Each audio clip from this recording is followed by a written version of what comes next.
So, that's my human growth factor.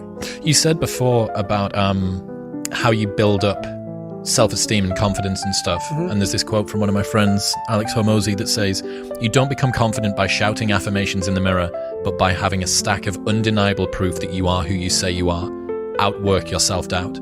Yes. That's nailed. Nailed. Completely nailed. Yes. Because a lot of people will, and some of these motivational people out here, it's the funniest thing in the world to me. They'll go and say, when you wake up in the morning, pound your chest. Fucking look at yourself in the mirror and do all this fucking bullshit. I hope it works. What works for me is that everyday resume. The things I know I've accomplished, the things I know I've done, real hard work, the real calluses on my mind, the real calluses on my hands. That's it. You don't need to pound your chest in the mirror fuck anymore if you have that.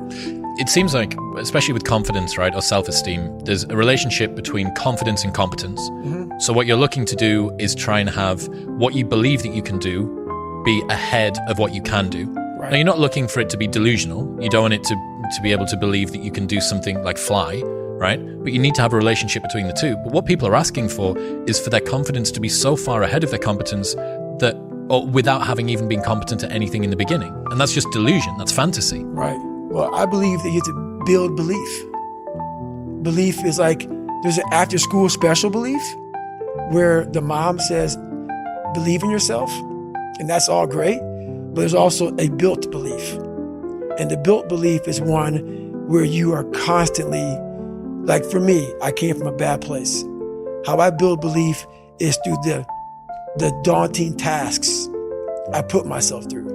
So that's proof positive that I can. So it correlates. And that's how this piece of shit kid I once thought I was built belief by saying, I was in 3 Hell Weeks. I went to Ranger School. I tried out for Delta Selection. Undeniable stack of proof. That is proof, motherfucker. So whenever you think you can't, the confidence comes from the thing that you built.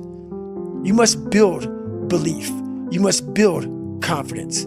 It can't be like, hey, I'm gonna go knock that shit out. You gotta look over here and say, I can knock that shit out. It's belief, and it's built on what you put in to yourself. Another friend sent me a message this morning knowing that we had this big thing that we've been working toward for a long time today. He said, Nietzsche said, "I know of no better life purpose than to perish in attempting the great and impossible. The fact that something seems impossible shouldn't be a reason to not pursue it. That's exactly what makes it worth pursuing. Where would the courage and greatness be if success was certain and there was no risk? The only true failure is shrinking away from life's challenges." Nailed that one also. 2 for 2. Nailed that one also, man.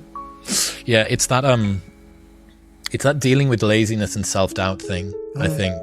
And I do wonder how many people use the look in the mirror, pound the chest, stare into your eyes, say your affirmations, don't get the results, and then lose confidence. Well, that's part of it. A lot of it is limited horizons. Limited horizons are like, I use me as an example always. I came from a small town in Indiana where there was a handful of black families.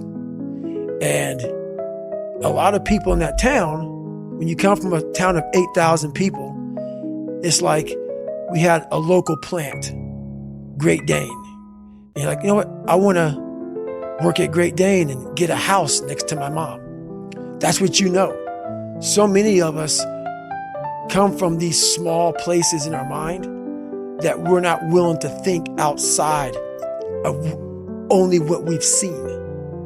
Our mind works in such a small compartment. And one thing I was able to do was to dream. Many people, but don't make dreams your fucking master. But I was able to dream outside those fucking 4 walls of that small town. And until you're able to really put yourself into that dream, but don't make dreams your master, that's where you truly become what you're destined to become. What do you mean, don't make dreams your master? A lot of people sit back and they dream about being a sports figure, or dream about being a SEAL, or dream about being an astronaut, and all it is a motherfucking dream. They don't put the work behind the dream. That dream has become their fucking master. When you become the master of your fucking dream is when you say, I want to go be a Navy SEAL. And you say, okay, I'm going to lose 106 pounds in less than 3 fucking months. The dream was the one thing I thought about, and the dream was now gone. Now, what comes in, the dream goes away, and the fucking laundry list of fucking details and tasks come up. Gotta do this, gotta do this, gotta do this, gotta do this. That's when you become the master of your dream. So, a lot of people out there dreaming. Ryan Holiday says, talking about the thing and doing the thing vie for the same resources. Allocate yours appropriately. That's it. That's it.